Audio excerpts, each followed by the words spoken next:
Yes, so we're still really focusing on something that the Maharal talks about in the Hakdama, and that is the general mitzvah. Because remember, to a large degree, the Sefer Netzach Yisrael is designed to compare and contrast Yetzias Mitzrayim with the final Geula. Because in many, many ways, every single aspect of Yetzias Mitzrayim is going to correlate to the final Mashiach and the final Geula. Now, the Maharal Lamaisa wrote two different Svarim. His Sefer on Yetzias Mitzrayim is Gevuros Hashem, and his Sefer on Mashiach and Geula is Netzach Yisrael, but a common theme in both Svarim is the comparison between Yetzias Mitzrayim and the Geula Hasidah. And indeed, this comparison is made beferish in Tanakh itself, in the Navi Micha, which talks about the final Geula. So there's a famous pasuk, you may have heard this pasuk before, Ki mei tzeischa me'eretz Mitzrayim esen niflaos. As the days in which you left Mitzrayim, I will do great, great miracles. Now the emes is that itself is going to be a little bit of a kasha, which I'm not going to really talk about tonight, but I'll just mention the kasha. And that is, the Rambam says in Hilchos Malachim that one should not look at the Messianic era as an era of miracles and things that go beyond the teva. The Rambam paskins, like the Mandi Amar, Shmuel, that ein bein olam hazeh limot Mashiach ela shibud malchias bilvad. There is no difference between the life we have now and the life that we'll have when Mashiach comes, except for the fact that Klal Yisrael will not be subservient to the nations of the world. I mean, that's a biggie, but basically, according to the Rambam, the Messianic era is still going to be a derech hateva dika world, meaning people will die until Tchias HaMesim, obviously. People have to get a job. People have to have a parnasa. You're still going to wonder about how are you going to pay your bills. Those things you're still going to have. So because of the lowness of our madrega, so people start thinking sometimes, so what's the use of Mashiach? They look at, people superficially sometimes look at Mashiach, wow, I won't have to pay my mortgage, I won't have to pay my rent, I'll have so much money, everything will be comfortable. The answer is no. The answer is you're going to have to pay your rent, you're going to have to come up with money, you're going to have to buy food, and you'll complain about the price of cottage cheese. All of that is going to be there. So a person might say, so why am I praying for Mashiach? He's not going to solve anything. The answer is, if you really understand what's important in life, it solves a whole bunch of things. There'll be nevuah, there'll be kirvas elokim, there will be peace in the world. The whole world will recognize HaKadosh Baruch Hu. So the Rambam calls that teva because it's not going to be supernatural miracles, but the world is going to be very, very, very different. And as a result, we will be able to do mitzvos and learn without so many distractions, without persecution, without fear. So the question is simply this. And the Rambam then goes on and says that even though we have psukim that talk about miracles, like it says, the famous pasuk, V'gor ze'ev im keves, the wolf will lie down with the lamb. V'yari kabakor yochel tevin, and the wild lion will eat straw like a goat. So those are supernatural miracles. So the Rambam says they're a mashal, that we describe the hostile nations as wild animals and they're not going to attack us. But it's all a mashal. Now the Maisa, the Ravid argues, the Ravid does not give us a full-fledged sketch of what Yemos HaMashiach is, but he says there are going to be miracles. Okay. But the problem is this. Let's say we go like the Rambam, that Yemos HaMashiach is not going to be a supernatural, miraculous situation. Well, I mean, what about the pasuk in Micha? Ki mei tzeischa me'eretz Mitzrayim esen niflaos. I will do the wonders as if the day that you were taken out of Mitzrayim. Or the Gemara itself talks about Mashiach will have the capacity to kill Rishayim with just his word. He says to the Rasha, die, the Rasha dies. Or the Gemara has an unusual lashon that Mashiach will be able to paskin by his smell. Like he'll smell a, like we say in English, he smells a rat. So in a din Torah, whatever it is, he'll literally be able to judge by reach. Amazingly enough, I mean these are supernatural things. I mean, how do they fit the Rambam?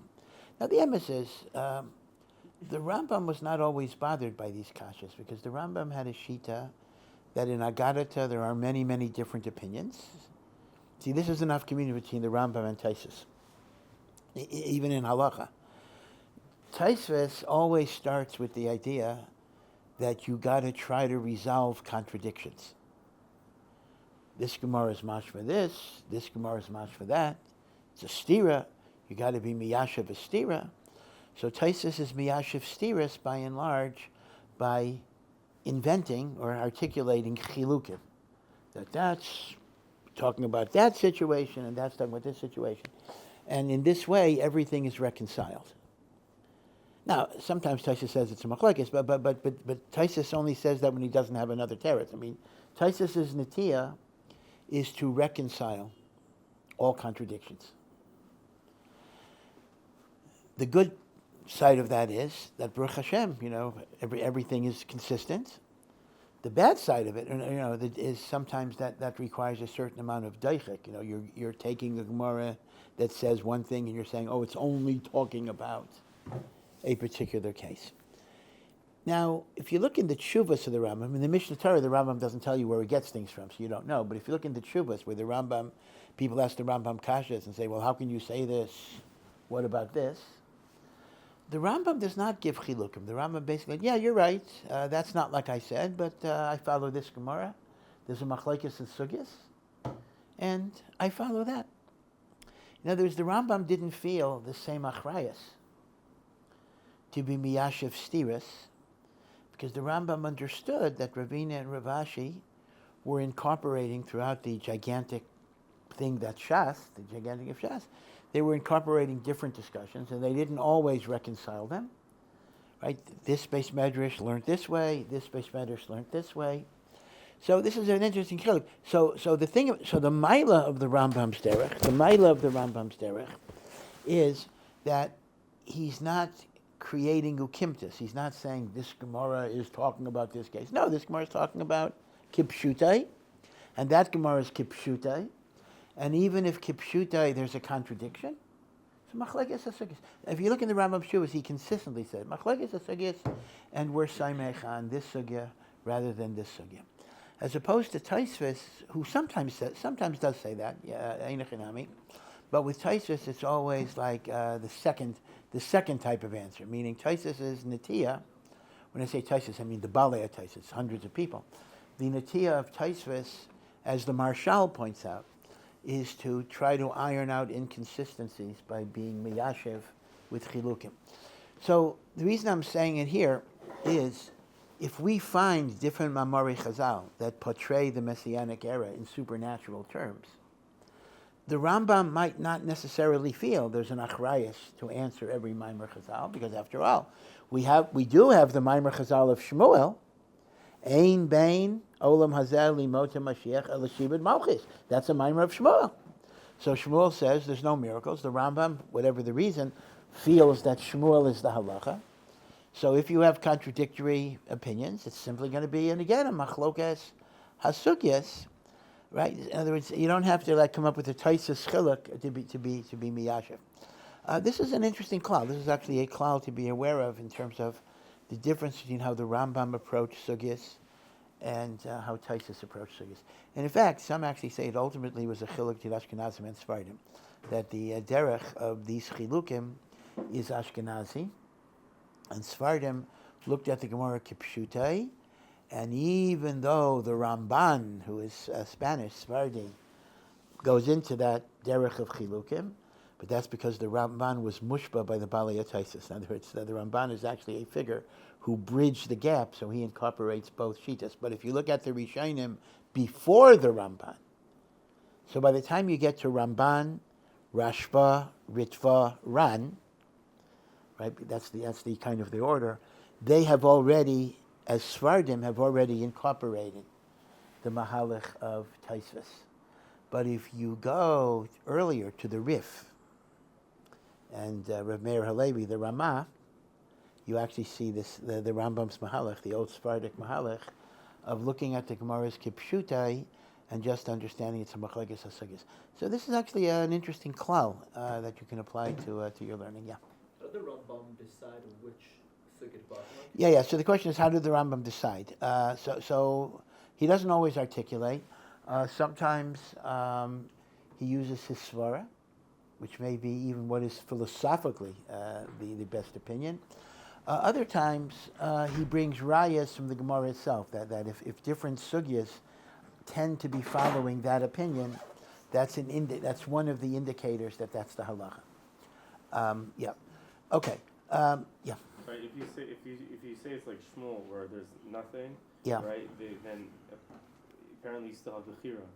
So if you receive the reward for your choices now in the era of Mashiach, that's the general understanding. If you still say there's going to be chira, then when are you going to receive the reward? Yeah, so according to the Rambam, the Rambam says beferish Mashiach is not the reward. The reward is olam haba when you die. Mashiach is to give you an opportunity to gain more points for olam haba by removing distractions. Now, this Mashiach is not the reward. Olam haba is the reward. It's olam haba is the reward. In fact, the Rambam even learns Techiyas HaMesim is not the reward. There's going to be Techiyas HaMesim, and they're going to die. Unlike the Ramban and unlike the Ramchal and unlike everybody else, the Rambam learns Techiyas HaMesim is a Maaseh Shahaya or Maaseh Sheyiyah, and then it's going to be over. So that's why, the Rambam was accused. The Rambam was accused that he did not believe in Techiyas HaMesim, and the Rambam wrote a very long letter in Arabic called Igeres Techiyas HaMesim, and the Rambam points out correctly, how can you accuse me of not believing in Techiyas HaMesim? I enumerated Techiyas HaMesim as one of the Yud Gimel Ikrei Emunah. I wrote the book, so to speak. You're telling me I don't believe in Techiyas HaMesim? And of course I do. But here is the thing. His critics are once again correct, because, he believes in Techiyas HaMesim, but not in the way that they define Techiyas HaMesim. They define Techiyas HaMesim as an eternal resurrection, in which the body and the neshama will be together forever, and that is the ultimate perfection of the reward. The Rambam specifically says no. So when they say the Rambam didn't believe in physical resurrection, that's not a totally false statement. He does believe there will be physical resurrection, but it's not a davar nitzchi. Meaning the Mesim that are revived, they're going to die again. So what is the eternal reward for mitzvahs? It is only olam haba. So the emes is the misnagdim, so to speak, of the Rambam did have a point that, you believe in Techiyas HaMesim, but the way you define it would be kfira mitzidenu. We define it a certain way, and we say you have to be maimin, and you define it a different way. So, you are kaifer in Techiyas HaMesim, as we define it. What do they say? Sometimes they say a guy was arguing with, or an atheist was arguing with a rabbi. So the rabbi said, "What are you arguing?" He says, "We're on the same side. The God that you don't believe in, I also don't believe in." Meaning, your definition of God, I don't believe either, right? So, so here is kind of the opposite, meaning you're a kaifer in Techiyas HaMesim, they say to the Rambam. The answer is yes. The way you define Techiyas HaMesim, I'm taka a kaifer. I don't believe in the Techiyas HaMesim that you say is. But still, but Lamaisa, but when all is said and done, we still have a pasuk in Micha. It's not just a machlokas in the Gemara. It says in Micha, Kimei tseischa me'eretz Mitzrayim esen niflais. I mean, you could say different opinions in the Gemara, that's fine. But you have a pasuk. The pasuk says that I will give you miracles equal to when you left Mitzrayim. So, on that, you have to maybe make a certain chiluk that maybe there's a nafkamina between the coming of Mashiach and what life will be like under Mashiach. In other words, when the Rambam brings in Shmuel, that life under Mashiach will be b'derech hateva, that's life under Mashiach. But the pasuk is talking about like Yetzias Mitzrayim. The pasuk is talking about the Geula process itself. may indeed be supernatural. Mashiach's revelation, Mashiach killing the Rishonim. In other words, there will, vadai, be miracles, but they will not be in day-to-day life. Day-to-day life under Mashiach will not be miraculous. In fact, there's a fellow, I mean, it's a work of imagination, but it's interesting. A fellow, Rabbi Rothstein, is an Orthodox rabbi in New York, Gidon Rothstein, and he actually wrote a novel. I didn't read I never read the novel, but I read about it. He wrote a novel about what life is going to be like when Mashiach comes, based on the Rambam. So first of all, he has interesting things about inventory control. There'll be new positions of accounting and financial management in the Beis HaMikdash, and it'll be computerized. There'll be internet connections. Okay, yeah, ain't a why not? We're not going to go back to horse and wagon. And the like. And he talks about the fact that at least initially, not everybody wants to be from. So it's like you're living in Yerushalayim and you're like a Chiloni, and now the law is you're not allowed to do this on Shabbos and that on Shabbos, and people are going to be complaining. They're going to say, I don't know, it used to be we could do this and that, and now all of a sudden, and who knows? That I'm not sure about, because even the Rambam says that the world will be filled with das of Hashem, meaning the notion that people are going to want to do Averos when Mashiach comes. I think that's taking the Rambam maybe further than the Rambam himself said. But he paints a whole picture that people are complaining. It used to be I can go to this cafe and now everything's closed. Okay, whatever. Alrighty. So going back to this comparison, so the Maharal in the Hakdama, again, I'm still going to belabor this a little bit more, talked about the daily mitzvah of being Mazkir Yetzias Mitzrayim, to remind us that Hashem has redeemed us. And I had mentioned that according to Ben Zayma, you're mechuyev to do this day and night, but you're not Mazkir Yetzias Mitzrayim when Mashiach comes. According to Ben Zayma, you're not Mazkir Yetzias Mitzrayim Limota Mashiach, because the final Geula will be so much greater than the first Geula. Why are you talking about the first Geula? So if you remember, this was a big kasha. The kasha is that one of the Rambam's Zikrei Emunah is that the Torah is not going to change. And the Rambam says beferish that even Limota Mashiach, it's not going to change. And Rav Yosef Albo asks on the Rambam, how can you say that's true? What about Sechiras Yetzias Mitzrayim, which is going to change? We're not going to do it anymore. So just to chazer a little bit, so if you remember, I gave you two terutzim. Teretz number one is the teretz of the Rashba. Again, forgive me for the chazorah. The Rashba's teretz is that the mitzvah in its essence does not change, because the mitzvah is to give Shevach v'haidah to HaKadosh Baruch Hu, who has redeemed us from the Shibud Malchias. So it happens to be, until Mashiach comes, the greatest redemption of Shibud Malchias that we ever had was Yetzias Mitzrayim.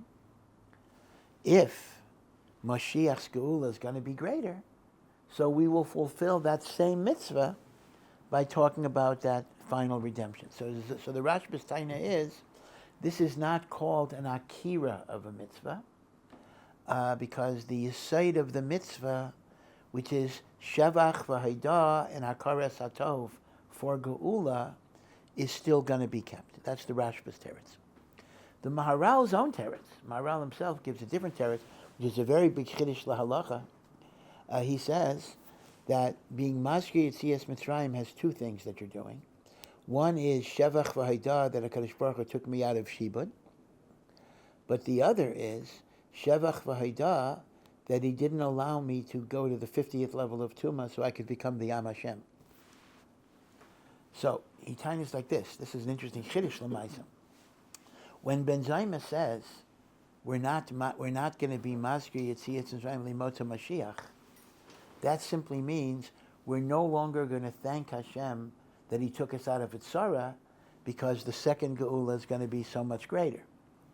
But we still have to thank Hashem for not allowing us to hit the 50th level of Tumah, because had we hit the 50th level of Tumah, we wouldn't have been around for the Mashiach Geula. which actually means that even Ben Zayma is Maida, that you're going to be Maskir Yitzias Mitzrayim, but not for the same reason, which is a very big chiddush. In other words, according to the way the Maharal learns, when Ben Zayma says you're not Maskir, and the Chacham say you are Maskir, it is not really a practical machlokas. They both say you're Maskir, but like Ben Zayma, you're emphasizing one kavanah, and like the Chachamim, you're emphasizing two kavanas. And that's not an akira. The fact that kavanos can change for a mitzvah, but you're doing the same ma'isa ha-mitzvah, v'shteitzach, that's not an akira. I mean, different reasons can come to the forefront and the like. So that actually is a big chiddush even in Pashat Pshat, because if you learn the Gemara in Brachos, and Ben Zayma says, we're not maskir limotza Mashiach, the Pashtus is, you're not maskir limotza Mashiach. The Maharal says, you're not maskir for the reason of Shevach V'Haidah on taking me out of Tzara, but you are maskir because you were not yared to the 50th. But then there's another sugya that I don't think we talked about that I wanted to, in which, all right, so that answers the kasha of Haskaras Yitzias Mitzrayim and Limos HaMashiach. The Gemara discusses in Maseches Nida a whole question, are you allowed to use shatnez for tachrichei hames? Burial shrouds. Guy dies. All you have is wool and linen garment. Can you put shatnez on a mace? Now clearly, B'etzem, there shouldn't be anything wrong with it, because once a person is dead, they are pater from mitzvahs, and once they're pater from mitzvahs, so a mace where there's no aveira being done. A mace wearing shatnez is not an aveira. But the Gemara says it's taloi on a machlekes. Are mitzvahs going to be betelos liyasid lavai? Are the mitzvahs going to be nullified in the future? Now, in the future, lasid lavai is the vaguest of all eschatological terms that the Chachamim use.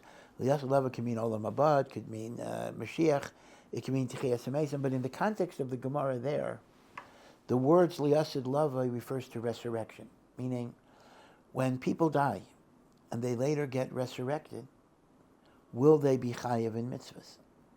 So here's the problem. I put shatnez on a dead body.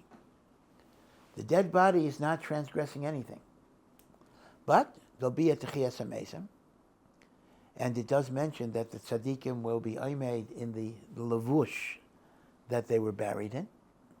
So it turns out, when he gets resuscitated, when he gets revived, he'll be wearing shatnez. So maybe I shouldn't be allowed to put shatnez on him now, because he'll be wearing shatnez when he comes back. So this depends. Will the mitzvahs be noiheg when Techiyas HaMesim comes? If I hold the mitzvahs are going to be noiheg, then I'm not allowed to put shatnez on the mace, because he'll be revived wearing shatnez, and he's doing an aveira, even though it's bionus. Masha'en Kain, the Gemara says, if the mitzvahs are betelos liyasid lavai, there's no problem, because even if he's wearing shatnez, he's allowed to wear shatnez. The mitzvahs are batel liyasid lavai. So the Gemara itself is not machriya. The Gemara says that you shouldn't put shatnez on a mace, because we're not sure if the mitzvahs are betelos liyasid lavai, or the mitzvahs are not betelos liyasid lavai. So here, let's ask a kasha. Here you got a real problem, because now we asked the kasha. The Rambam says all of the mitzvahs are never going to be batal. So how could Chiras Yitzias Mitzrayim be batal? So we gave answers for that. But here you have a beferish Shaman di Amar that says the mitzvahs are going to be batal lagamri liyasid lavai. Isn't that a contradiction to the Rambam's klal that the Torah is not going to be changed? Right? The answer is that the Rashba and the Maharal gave to Zechiras Yitzias Mitzrayim are not going to answer this. So here, the Maharal himself gives us an answer.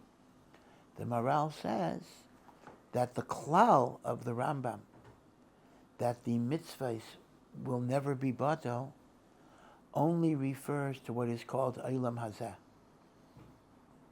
And that includes Limos HaMashiach, Olam Hazeh. But Techiyas HaMesim, the Maharal describes as Olam Chadash. People died. Hashem is recreating. This is a new world. A new world. A new world? Okay, it could be the Torah is not... It could be, that's the machlokas. It could be the mitzvahs are not going to apply to an Olam Chadash. An Olam Chadash. So which means the Maharal is saying that Ein Achinami, all the mitzvahs will be Noeg Limot HaMashiach for sure.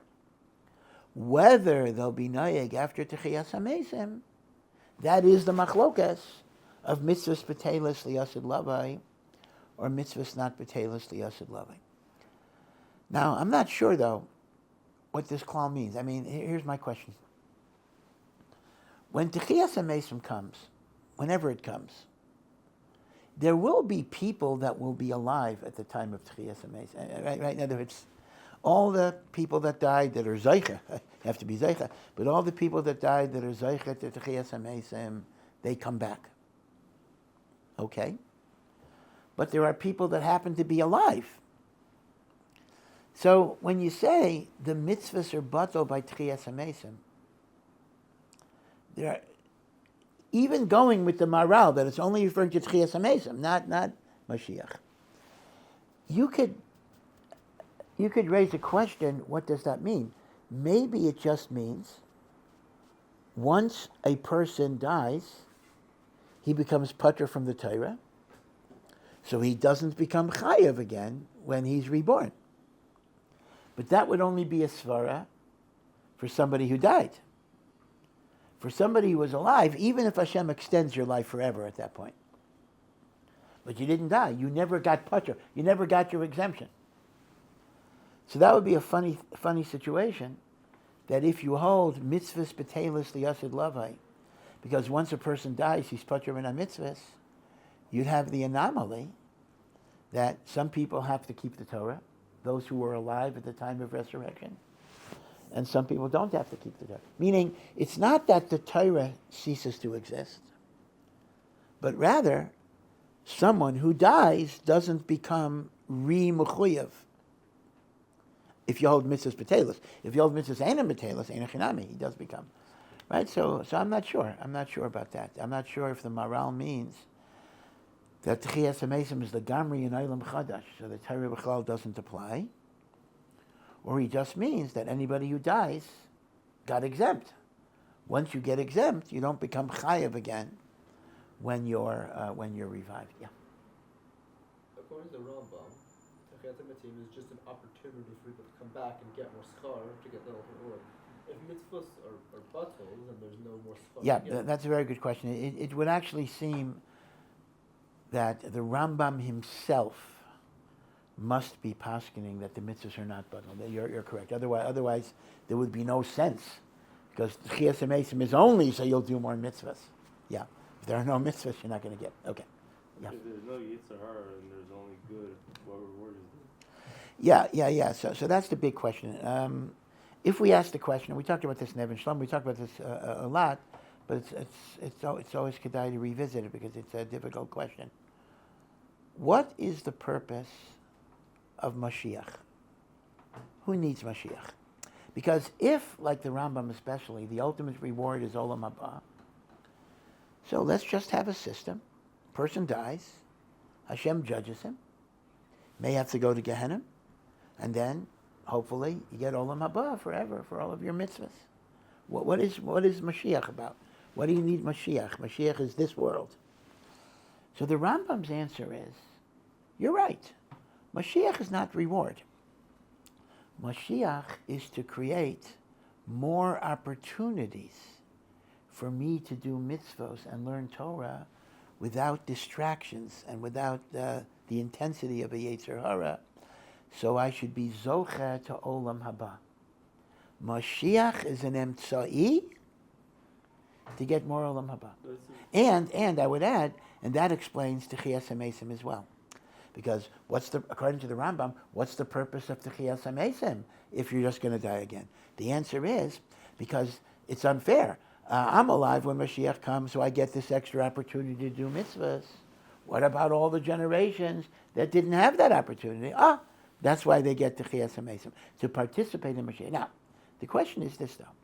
So according to the Rambam, the tachlis of Mashiach is we get more mitzvahs, so we're Zeichet Eilam Haba. But you got a problem there. Pirkei Avos says, L'fum Tzara Agra. According to the Tsar is the reward. So fakert, if HaKadosh Baruch Hu wants me to get the most reward for my mitzvahs, I'm better off with struggle. I'm better off with the Yetzer Hara. I'm better off. You're telling me, I give you Mashiach, so it'll be easy for you to do mitzvahs, and therefore you will be Zeicha to a greater Eilam Haba. It's the opposite.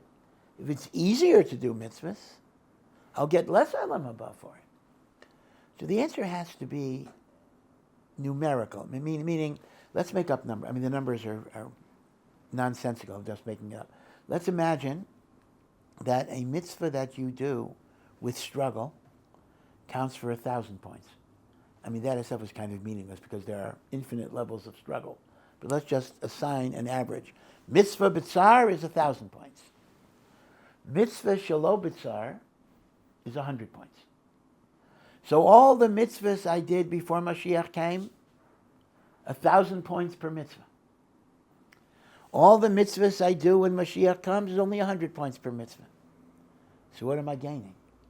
The answer is, at some point, the extra number of mitzvahs that you will do will put you ahead. Meaning, when I'm living b'Yetzer Hara, it's true that every mitzvah I do is 1,000 points. But I might only do, again, I'm making up numbers, 10 mitzvahs. So I accumulate 10,000 points. Imotza Mashiach, every mitzvah only counts for 100. But because it's easier, I'll do 10,000 mitzvahs. Meaning, this is all artificial, but the basic getter is that Einochinami, the Sechar in Eilam Haba per mitzvah, is actually greater pre-Mashiach than post-Mashiach. But by creating an environment where it's easier to do a lot of mitzvahs, your ultimate Sechar might be more. So it's a numerical calculation in that way, yeah. Not actually lacking there intrinsically because of Nam Ksova? I didn't hear you. Is the Skar not actually lacking intrinsically because of the Skar of Nam Ksova? Precisely because we don't have the struggle. I mean, I hear. I mean, again, that is a nakuda, but once again, the issue would be less Eilam Haba with less Namad Kisufa might not be as good as more Eilam Haba with a little bit of Namad Kisufa. In other words, it's still ultimately going to be a chesed. It's a bigger chesed for us to have that greater connection. Yeah. Say again? Yeah. Mitzvahs are batal, yeah. What's the tachlis of Olam Hazeh then? After Techiyas HaMesim? Yeah. So, that's a good question. Now again, if you don't learn like the Rambam, actually it's very, very clear that is our ultimate reward. Essentially, Olam Haba and Olam Hazeh come together. So it's the world of reward. Like the Rambam, I already said, I think it's mukhrich, the Rambam Paskin's mitzvahs are not batelis, meaning the Rambam's view of Techiyas HaMesim doesn't, your question is a very good question.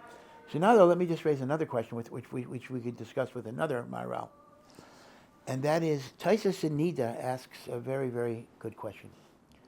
The Gemara in Bracha says, and we paskin this way, that when you're within 4 amos of a mace, you're not supposed to have your tzitzis out, and you don't wear tefillin within 4 amos of a mace, because the neshama is aware of what you're doing, and the neshama feels pain that it's unable to do these mitzvahs. And the Gemara applies the pasuk in Mishlei, Layeg Larash. Layeg Larash. You are making fun of a poor person. A mace who cannot do mitzvahs is poor. Right? So there's an of Layeg Larash. So frek taisves a gavaldig akasha. The Gemara says I can put shatnez on a mace as long as mitzvahs are going to be betelos liyasid lavai. But frek taisves, even if the mitzvahs are betelos liyasid lavai, right now, I'm not allowed to wear shatnez. I put shatnez on him. Isn't it the same problem of layig l'rash, in which I'm saying, oh, you can wear shatnez, so don't, no problem. I'm making fun of him. So Taisus asks the kasha, the Gemara says it's going to be mutter if I hold mitzvahs betelos liyasid lavai. What about layig l'rash? So the Meshech Chachma of Meir Simcha gives a very interesting answer. And although he doesn't quote the Maharal, I'm going to show you that this is actually a yesod in the Maharal. But let me first tell you what the Reb Meir Simcha says to be miyashiv. Taisus Kasha. Reb Meir Simcha says there is a chiluk between mitzvot saseh, you are mechuyev to do something, and mitzvah slay saseh, like you're not allowed to wear shatnez. And Itainis, layeg l'rash is only shayach by mitzvah saseh. I don't wear tefillin. I don't have my tzitzis out. I don't learn Torah. There's no din of layeg l'rash on a lay saseh. So I could put shatnez on him, and that's not called making fun of him. Now, what's the chiluk, Taka? What's the logic of the chiluk? The logic of the chiluk is that a mitzvah saseh adds kedusha to you. Again, I'm going to make up numbers. They're just numbers. I wake up in the morning, so I'm at a level of 10 in my kedusha. As I do mitzvah saseh, every mitzvah saseh I do, I build my kedusha higher and higher. 12, 14, whatever it is. A mitzvah saseh is meisif kedusha. So when I do a mitzvah saseh in front of a mace, the mace feels sar because the mace looks at me and I'm growing in holiness, and the mace is frozen, whatever it was. But says the Meshech Chachma, this is not so pasha, but he says the following. He says, when you fulfill a leisasa, you're not meisif kedusha. Rather, when you're over on a leisasa, you're poches kedusha. I mean, let's take an example like murder, for example. So, what did you accomplish today? I'm sure you all did a lot, but just, I didn't kill, I didn't steal, I didn't commit adultery. I did quite a lot. Well, if you started the day at 10, and at the end of the day, you didn't kill, you didn't steal, Baruch Hashem, you're 10. But you're not a holier person. Meaning, if chas v'shalom you would be over, you might go from 10 down to 0. Being over on a leisasa is poches kedusha, but a kiyum of a leisasa simply maintains you at whatever madrega you were in. Mimela like this. A mace doesn't feel bad if he wears shatnez, because since he's not mitzvah in shatnez, wearing shatnez is not masakim anyway.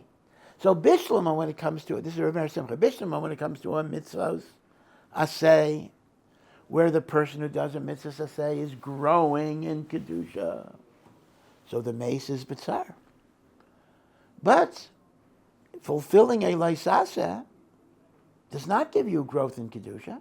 It simply keeps you where you are. So I didn't wear shatnez, so I remain at a 10.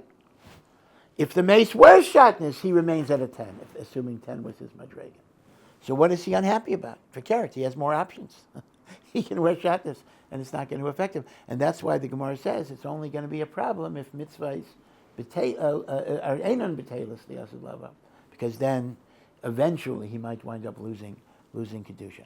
And therefore, says the Meshech Chachma, there's no din of layeg l'rash on mitzvos lay sasa.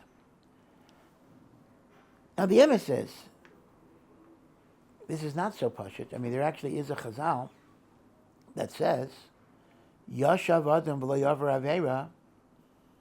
If a person sat and didn't do an aveira, Maila olav hakasuf, Je'ilu hasa mitzvah. Now again, though, this refers to where you have an active Yetzer Hara. In other words, it's still going to be the case that you're not going to get extra reward because you didn't kill somebody today. But if a person has, like Lashon Hara, a person has a real Yetzer Hara to be over on certain things, and a person controls himself, avada, there's reward, and that means you're Meisif in Kedusha. If I'm bolem piv, I keep my mouth shut when I really want to talk, so I do go from a 10 to a 12, right? The notion that right? Same thing with shatnez. If for whatever reason a person wanted to wear shatnez, unless maybe the Meshech Chacham is saying that shatnez b'derech klal is not a Yetzer Hara. It's not one of those things that a person has such a taiva, I got to wear shatnez, whatever it is. Interesting. We have interesting stories about shatnez, about Gedalah, about the Stipler. The Stipler was very, very hard of hearing. He was not well. I mean, I think clinically, I think he would be defined as deaf. I mean, if you screamed at him, he could hear you a little bit. And because of this, by the way, the Stipler spoke very loudly. I had my own experience. I was zeicha to visit the Stipler maybe 1979. It was really towards the end of his life. And because he didn't hear very well, you had to write down whatever you wanted to ask him, whatever, a bracha. So I walked in, it was like 12 at night, 1979, and he's sitting at a desk piled with svarim and piled with all sorts of notes that people gave him. And he's like falling asleep. So I'm not gonna wake him up. So I'm just standing up there. All of a sudden, he wakes up with a start, and he starts screaming at me. I was scared to death. He starts screaming. He starts yelling at me, and he looks at the notes, and he says, "What do people want from me?" He says, "I'm going to die very soon. I just want to learn. I want to daven. Let them go to Hashem. Let them daven to Hashem. Why are they coming to me all the time?" And he's yelling, really, yeah. But he wasn't yelling. But he's yelling only because that's how he talked. He talked because if you don't hear, you talk very loud. So I had my little kvittel. So I said, "Why do people give me notes?" And I say, "Yeah, I know. Here's my." But he was very nice. But it was very scary because he just starts yelling. But I say it wasn't anger beats him. He yelled because he didn't hear. But the story goes that the reason why his hearing was severely impaired is he was in the Russian army in the 1920s. Of course, he kept mitzvahs, but he was doing guard duty in a Russian winter, and there was only one big winter coat. So whenever the guard would relieve you of duty, you'd give him the coat. So there are two versions of the story. One version is he had heard there was a shatnez in the coat, so he didn't wear it. The other is that the coat was hung on a tree branch, and it was Friday night, and to take something off a tree is mishtamish be'ilan. So it's either the Shabbos issue or a shatnez issue. And because of that, I think also there was a shiloh with the hat being shatnez, so he didn't cover his ears. So there was a puncturing of the eardrum, and that affected his hearing. They also say by the shidduch, the Stipler married the Chazon Ish's sister. They were brother-in-law, So when the shidduch was made, the Chazon Ish made the shidduch through his sister, such a chashuv a person, Stipler. So the Stipler had to travel like 10 hours by train to go to Vilna to meet his kala, or at least see if it was matim. So he shows up. They have a date, whatever a date meant then. I'm sure they didn't go to a movie. So afterwards, the Chazon Ish asks his sister, "Well, what were your impressions about the chazan?" So she said, the guy fell asleep on me. He sat down at the table, and he fell asleep. It really wasn't much of a piggy shop. So the Chazon Ish calls in the Stipler and says, "What's going on here? You want to get married. You don't just fall asleep on your kala." So the Stipler really apologized. He said, I knew that I had a 10-hour train trip, so I figured I would sleep a number of hours So therefore, before I went on the trip, I stayed up for 30 hours to learn, because I figured I'd have 10 hours to sleep. But then, when I get on, I got bumped up to first class. There's coach train and first class. And in Europe, at least, the first class trains have very fancy upholstery. They're not just, the coaches are just wooden benches. The first class is fancy upholstery. And I was chayshish that was shatnez. So I had been up for 30 hours. And I didn't allow myself to sit down. So I stood on the train for 10 hours. After being up for 30 hours. So by the time I had a chair in Vilna, my body just gave out. So the Chazon Ish told his sister, this is the guy you do have to marry, a person as such a tzaddik in Yirei Shemayim, and the like.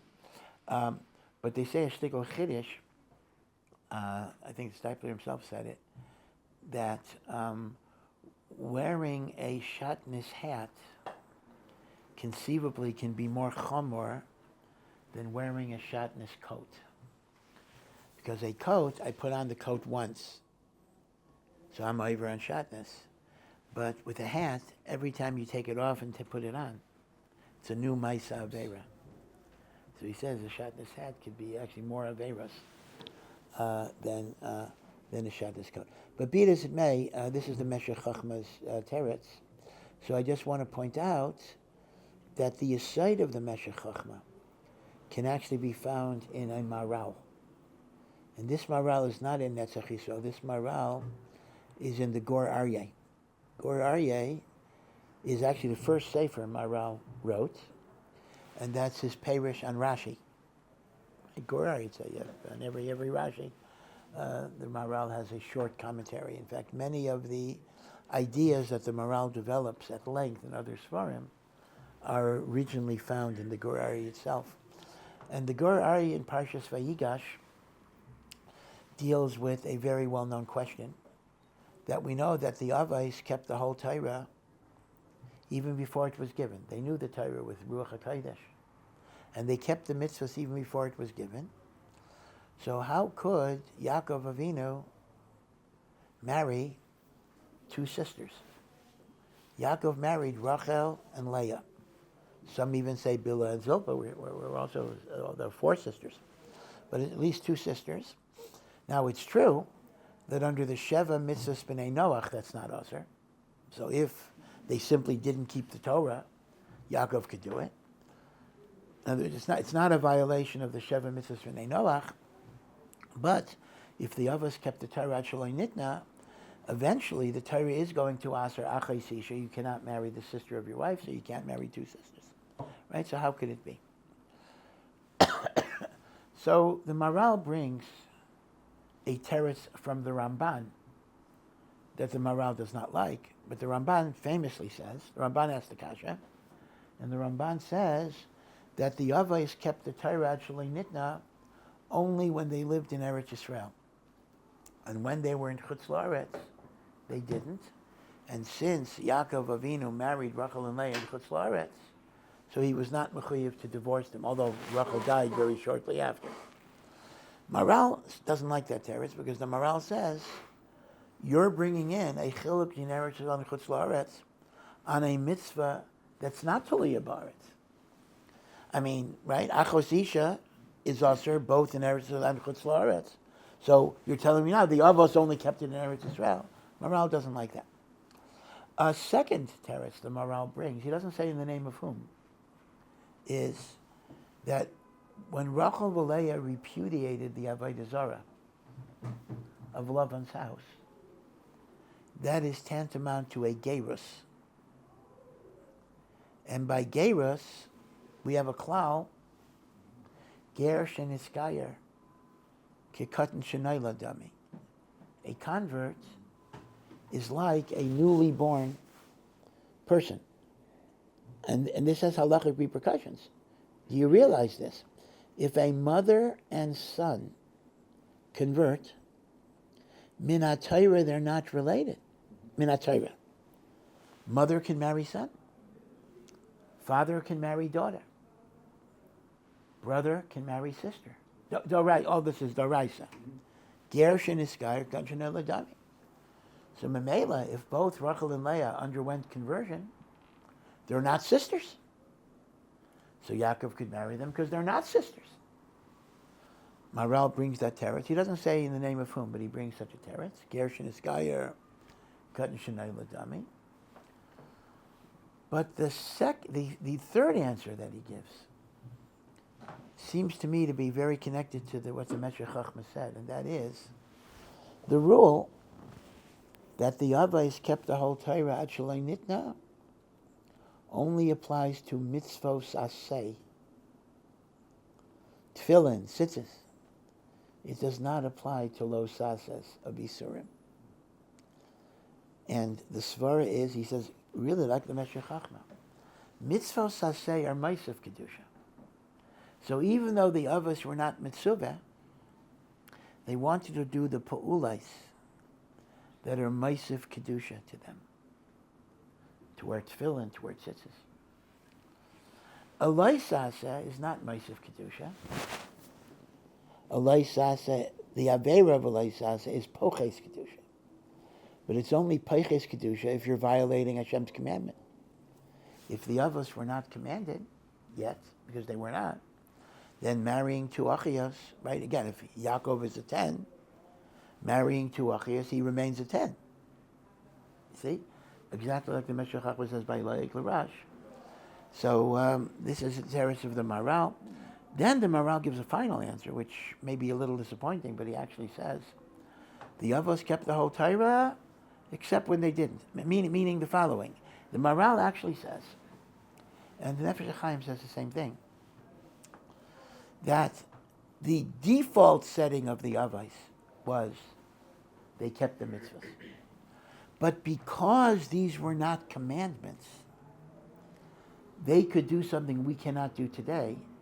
They could make spiritual calculations that the benefit of not following a commandment in a given point was a bigger ruchniistic benefit. Now again, the Nefesh HaChaim wrote that this was a dangerous tendency in Chasidus to make these types of judgments. And he makes the point, this is a koydem matan Torah cheshbon. It's not an after matan Torah cheshbon. In other words, the idea that greater spirituality might sometimes justify not following a mitzvah. So Hasidim would say, I don't mean, I'm not referring to anyone present right now, but there were people who said, I won't even use the word Hasidim, there are people who said, better for me to say Shema at 11 o'clock with more kavanah than to say Shema without kavanah at 7 o'clock. You're making a cheshbon that my subjective spirituality can override the halachas of the mitzvah. So the Nefesh HaChaim makes a very strong point. We are not allowed to make those cheshbonos. But, says Maharal, and the Nefesh HaChaim says the same thing, that in a pre-Matan Torah world, those were legitimate cheshbonos. Because the Avos didn't have to keep the Torah. They just made a judgment that this would bring them closer to Hashem. But in the absence of a commandment, they could make shikulim that a different path would work in that situation. So with Rachel and Leah, whatever it is, Yaakov was able, you can't really ask a kasha, because, they kept the Torah, but they were not mechuyev to keep the Torah. So they could make spiritual cheshbonos that it's better not to. And again, as the Nefesh HaChaim says, chas v'shalom, we're not allowed to make those calculations today. Because once the Torah was given, it now becomes a command of Hashem. So you cannot use your individual spiritual calculations to get you out of an obligation.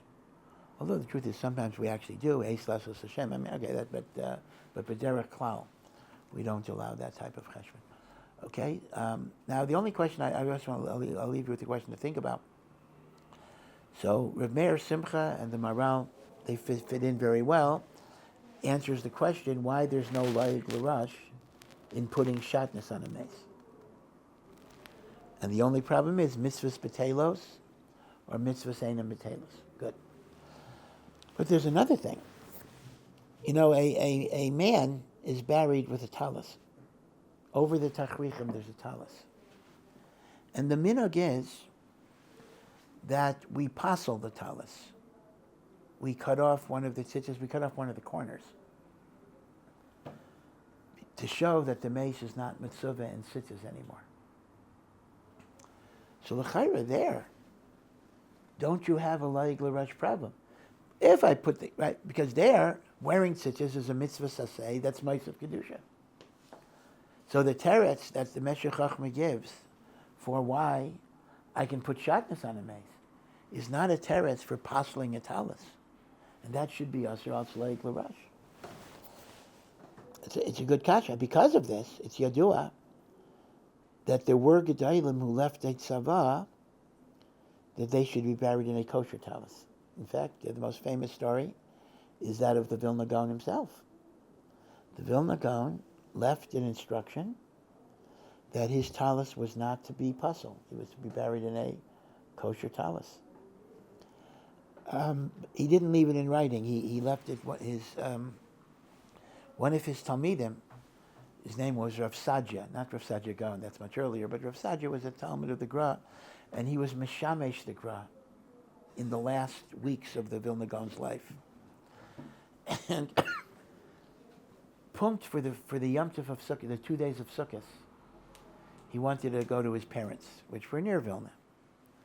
So he left Vilna, Erev Sukkot, to be with his parents. The Vilna Gaon was nifter the first day of Chol Hamoed Sukkot. So as soon as he hears the Vilna Gaon's nifter, he immediately rushes back because he has to convey to the Chebra Kadisha that the talis is not supposed to be puzzled. And so what happened basically was that the minhag in Vilna was they would cut the talis, they would put a kosher talis on him and they would cut it as they were lowering the body.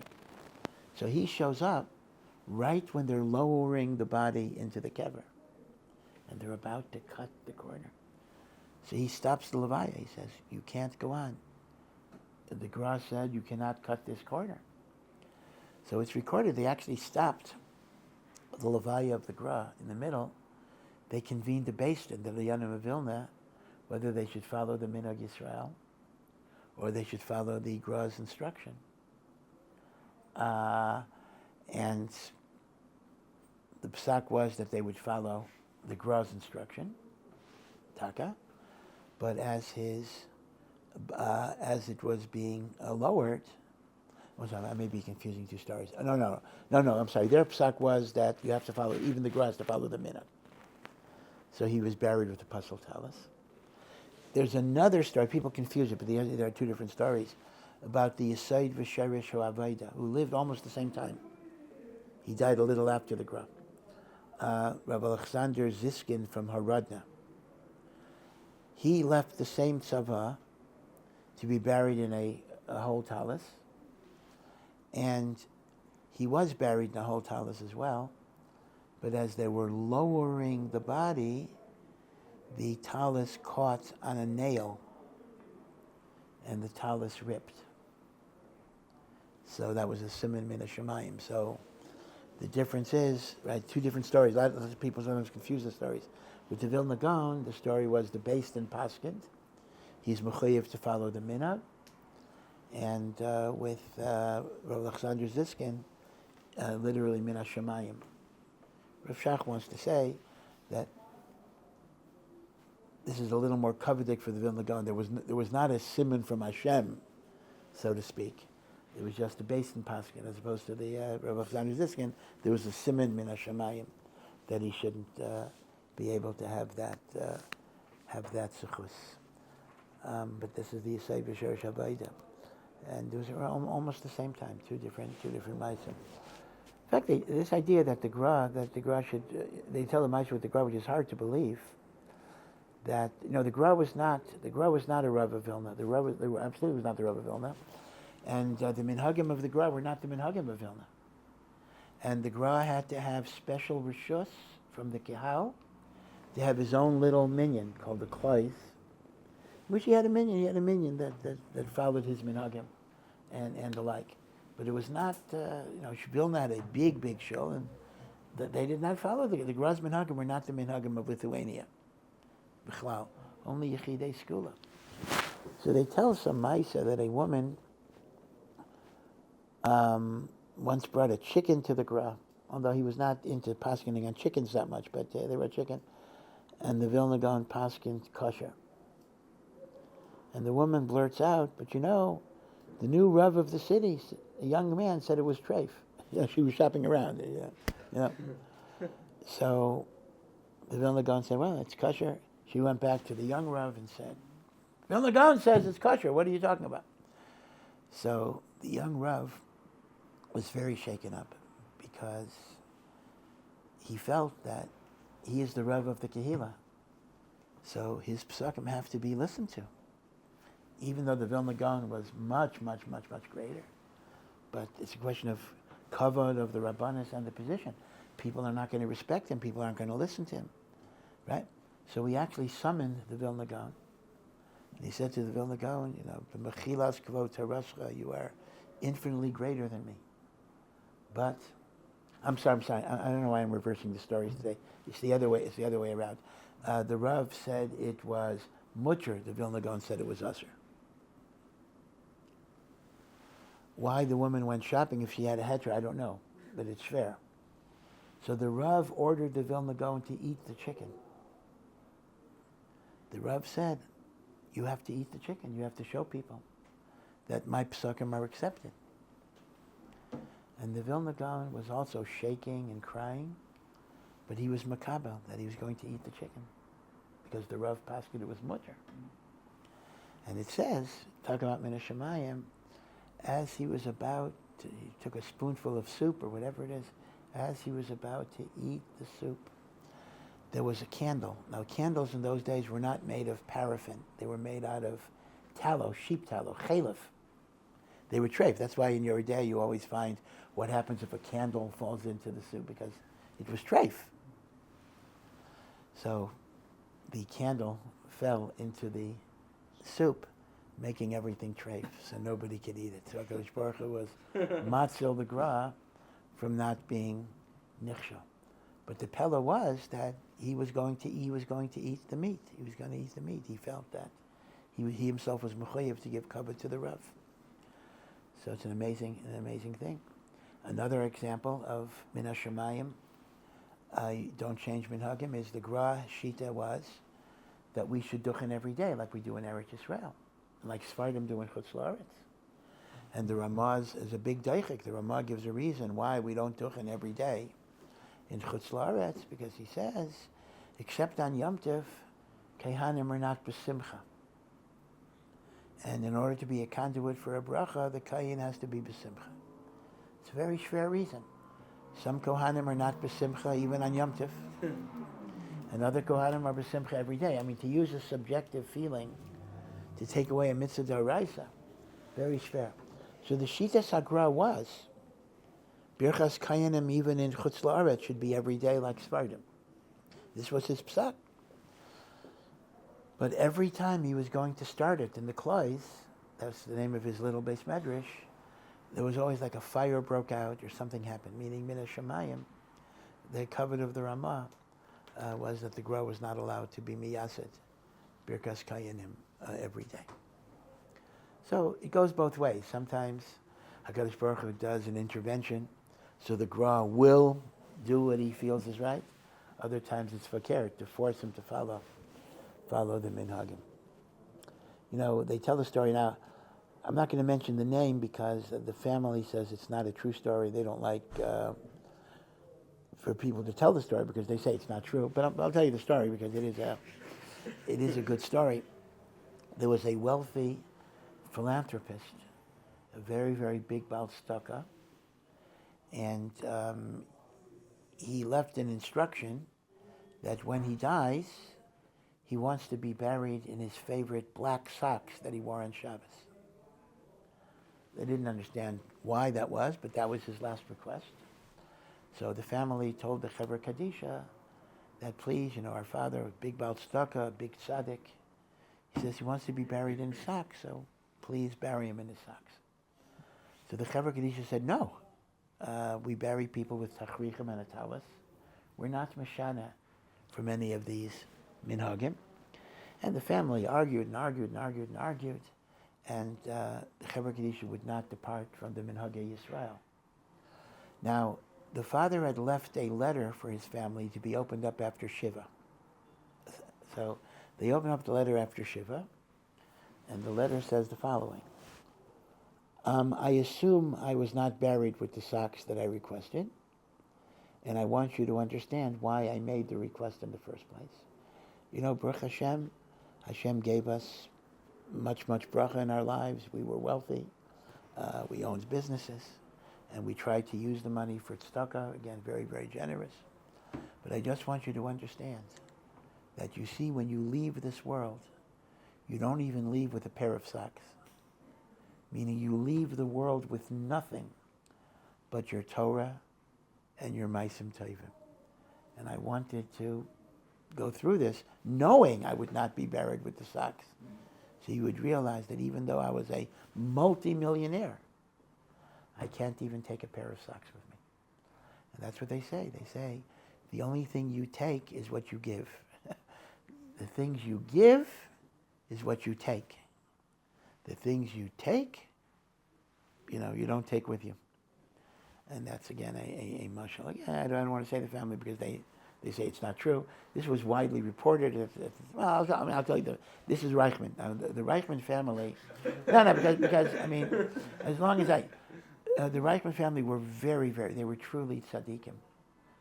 Paul Reichman, great tzaddikim. And they, unfortunately, during the 80s, they went through a very difficult financial time, and that devastated the yeshivas because the yeshivas were so totally on them.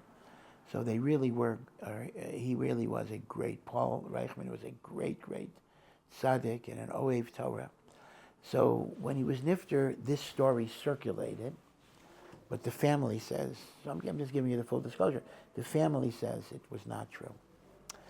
But what I can say about the story is that even if the story is not true, the attitude that it conveys was very much Paul Reichman's attitude. So in a metaphorical sense, the story is true because this is the way that he lived his life. Right? Stories can be true even when they're false because they represent a certain midah that the nifter had. Okay, have a good Shabbos and be well.